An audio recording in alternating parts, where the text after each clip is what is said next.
पर मैं हूं आपके साथ आदर्श तिवारी। राहुल गांधी की भारत जोड़ो यात्रा रविवार को मध्य प्रदेश में समाप्त हो गई। 12 दिनों तक चली यात्रा के दौरान एक तरफ जहां राहुल गांधी ने कई मंदिरों के दर्शन किए, तो वहीं दूसरी ओर इस यात्रा को लेकर विवाद भी सबसे ज्यादा मध्य प्रदेश में ही हुआ। ये रिपोर्ट आप देखिए।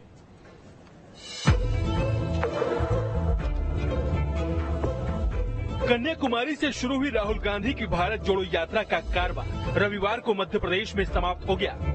12 दिनों तक सूबे के कई जिलों से गुजरी यात्रा के दौरान राहुल गांधी ने कई जनसभाएं और कई मंदिरों में पूजा अर्चना की। मध्य प्रदेश में यात्रा का रूट इस तरह से तय किया गया था जिससे आगामी विधानसभा चुनाव में सियासी लाभ मिल सके। राज्य में राहुल गांधी की यात्रा पर कई विवाद भी हुए। एक तरफ जहां कांग्रेस इस यात्रा को सफल बता रही है, वहीं दूसरी ओर बीजेपी ने इस यात्रा पर कई तरह के सवाल भी उठाए। राहुल गांधी की यात्रा का कारवां मध्य प्रदेश से राजस्थान पहुंच चुका है। राज्य में यात्रा की समाप्ति के बाद कांग्रेस नेता कमलनाथ ने बकायदा प्रेस कॉन्फ्रेंस कर दावा किया कि यात्रा में जिस तरह का जन समर्थन मिला है वो अभूतपूर्व है। कमलनाथ ने दावा किया कि ऐसा जन सैलाब और जन समर्थन अपनी जिंदगी में उन्होंने कभी नहीं देखा।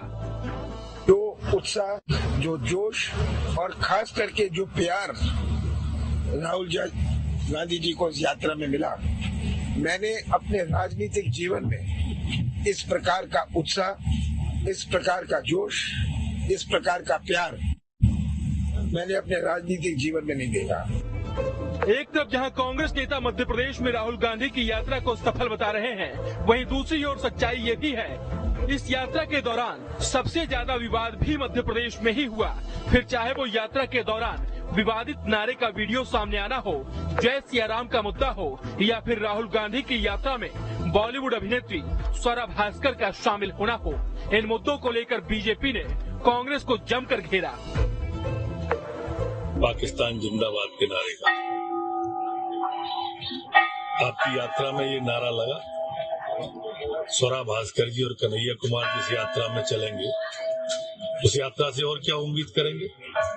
लेकिन एक बात कमलनाथ जी बताएं, फिर रायपुर में जो एफआईआर हुई, क्या वो आपराधिक षड्यंत्र नहीं था?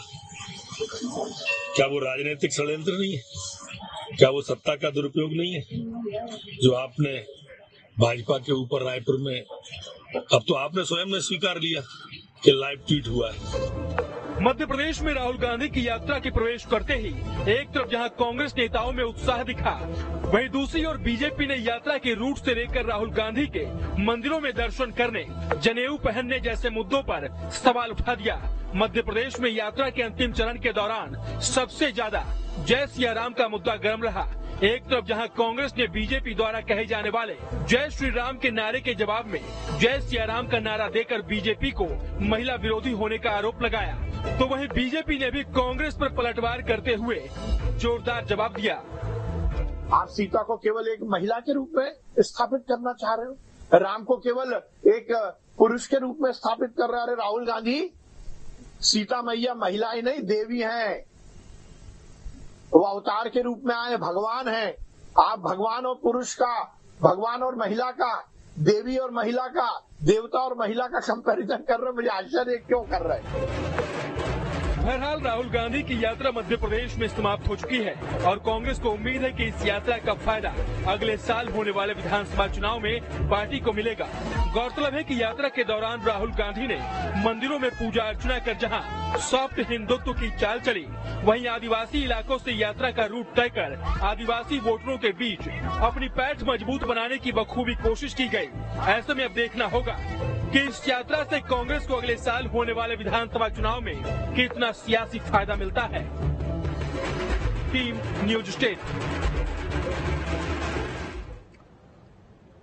वहीं इंदौर में सीएम शिवराज सिंह ने बड़ा बयान देते हुए कहा कि एमपी की धरती पर किसी कीमत पर लव जिहाद का खेल चलने नहीं दिया जाएगा। जरूरत पड़ी तो लव जिहाद के खिलाफ नया कड़ा कानून बनाया जाएगा। आपको बता दें कि टंटिया मामा के बलिदान दिवस के मौके पर सीएम शिवराज ने सभा को संबोधित किया। इस दौरान दिल्ली में घटे श्रद्धा मर्डर केस का जिक्र करते हुए कड़ी आलोचना की और लव जिहाद के खिलाफ कड़ा संदेश दिया। जो जमीन की गड़बड़ कर रहे हैं, कई दूसरे धर्म वाले अगर आदिवासी की जमीन वैसे नहीं खरीद सकते तो आदिवासी बेटी से शादी करके उसके नाम पे जमीन खरीदवा दें। ये पाप है। बोलो पाप है कि नहीं है? सब बोलो है कि नहीं पाप? ये पाप है, ये लव नहीं है, ये लव के नाम पे जिहाद है। और मैं किसी भी कीमत पर मध्य प्रदेश की धरती पर लव जिहाद का खेल चलने नहीं दूंगा, चलने नहीं दूंगा।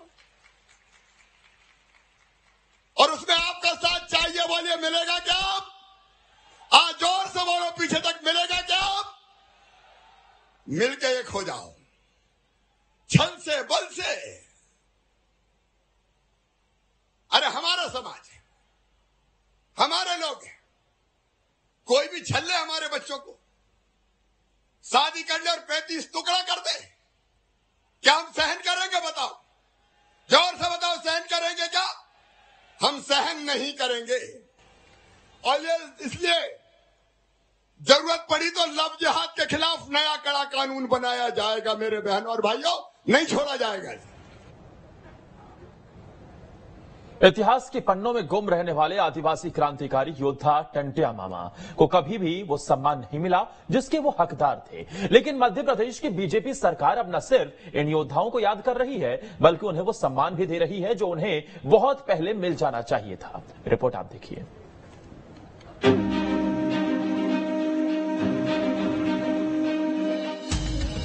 मध्य प्रदेश में अगले साल विधानसभा का चुनाव होना है और इस बार बीजेपी हो या फिर कांग्रेस, दोनों दलों की नजर आदिवासी वोटरों पर है। यही वजह है कि दोनों ही दलों ने आदिवासी वोटरों के बीच अपनी पैठ बनाने के लिए पूरी ताकत झोंक दी है। खासतौर पर बीजेपी इस बार आदिवासियों को अपने पाले में करने के लिए सारे हथकंडे अपना रही है ताकि आदिवासियों के बीच पार्टी की पैठ मजबूत बनाई जा सके। यही वजह है कि इंदौर के नेहरू स्टेडियम में टंटैया मामा के बलिदान दिवस पर कार्यक्रम का आयोजन किया गया, जहां प्रदेश भर से भारी संख्या में आदिवासी समाज के लोग पहुंचे। इस मौके पर मुख्यमंत्री शिवराज सिंह चौहान ने टंटैया मामा के साथ उन तमाम विभूतियों को भी याद किया जिन्हें कभी भी वो सम्मान नहीं मिला जिसके वो हकदार थे, और उन्हें याद करते हुए आदिवासियों से भावनात्मक तौर पर जुड़ने की कोशिश की। आजाद हुए 75 साल हो रहे हैं। पुरानी सरकारों ने कभी टंट्या मामा की, कभी भीमा नाइक की, कभी रघुनाथ साह शंकर शाह की, कभी रानी कमलापति की, हमारे वीरसा भगवान की, कभी बड़े शहरों में प्रतिमा नहीं लगाई तो एक खानदान की लगती रही। लेकिन आज मुझे संतोष से यह कहते हुए इंदौर की धरती पर आज टंट्या मामा की भव्य प्रतिमा का लोकार्पण हमारे गवर्नर साहब ने किया है। दरअसल बीजेपी को आदिवासी वोटरों की ताकत का एहसास है। यही वजह है कि हाल ही में शिवराज सरकार ने आदिवासियों के हक को संरक्षित करने वाला पेसा कानून लाया, और न सिर्फ लाया बल्कि अब खुद सीएम शिवराज इस सभा से लोगों को पेसा कानून का महत्व समझाते दिखे। मंच से ही वो खुद को ट्रेनर बताकर आदिवासियों को उनके अधिकार के बारे में बताने लगे ताकि कोई भी आदिवासियों के हक को न मार सके। मैं हूँ मास्टर ट्रेनर, आज ट्रेंड करने आया हूँ, और ट्रेंड इसलिए कर रहा हूँ कि मेरे बहनों और भाइयों पता ही नहीं चलेगा तो पैसा का उपयोग कैसे करोगे रे। तो मैं आज तुम्हें ट्रेंड करूंगा और तुम मेरे बेटा बेटियों नीचे जाके बाकी को ट्रेंड करना, ताकि सब समझ ले, जान ले ये पैसा क्या है और इसको मध्य प्रदेश की धरती पर लागू करें। अरे ये कर्मकांड नहीं है, आपकी जिंदगी बदलने का महाअभियान है, मध्य प्रदेश सरकार का महाअभियान।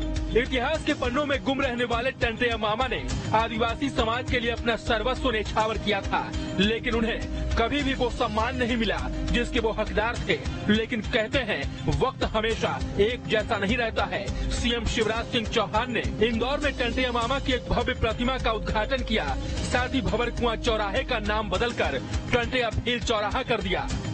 यही नहीं, पाताल पानी रेलवे स्टेशन का नाम भी टंट्या मामा को समर्पित करते हुए टंट्या मामा रेलवे स्टेशन कर दिया गया, ताकि जो नाम इतिहास के पन्नों में खो गए थे उन्हें उचित सम्मान मिल सके। हर बरस मेरे वतन में मरने वालों का यही बाकी हिसाब होगा। और इस चौराहे का नाम क्रांति सूर्य जननायक टंट्या भील चौराहा रख दिया गया है, उन्हीं के नाम से जाना जाए।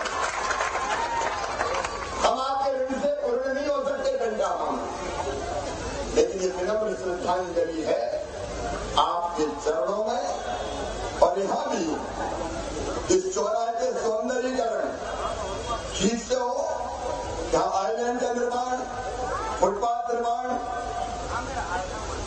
लैंड स्कैपिंग, प्लांटेशन के सब काम तो होंगे ही, लेकिन एक थाना था पुलिस का, उसको भी आवागमन में दिक्कत होती थी, उसको भी यहाँ से थाने को स्थानांतरित करने का काम किया जा रहा है। इसमें कोई दो राय नहीं कि टंटे अमामा जैसे महान योद्धाओं को इतिहास के पन्नों में कभी वो जगह नहीं मिली जितना मुगल आक्रांताओं को मिला है। इन महान योद्धाओं को याद कर बीजेपी सरकार ने न सिर्फ इन्हें सम्मान दिया है, बल्कि दुनिया को ये बताने की कोशिश